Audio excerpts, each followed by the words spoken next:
继续来到南投的民间，有这个乡亲看到3只山猴走到往来巷偷食往来，是安尼无惊半人，往来皮北条当场就掠食起来了。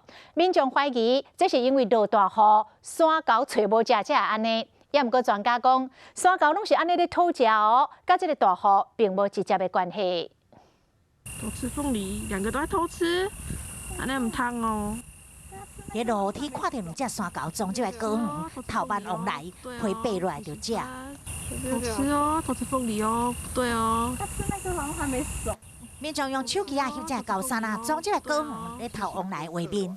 伫南投市松平岭一带，台湾山猴最近每礼拜2就来到高远偷食往来，也未熟的往来，就安尼一粒一粒，互高山夹一起一起。猴子星期1穿新衣嘛，星期2肚子饿，星期2就跑上来偷吃东西了。可能是不是彰化那边的这个食物来源比较好不容易，所以都跑到这个山上来。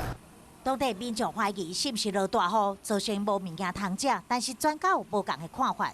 因为已经长期被人喂食所以已经很习惯人类的食物。其实凤梨本来就是它会采食的一种农作物，基本上跟大雨的关联性不见得那么大。 虽然高山偷食作物甲牛市欠缺的关系无大，但是现挂才辛苦前往来，就安尼去互高群迫害去，当地居民真无奈，真困扰。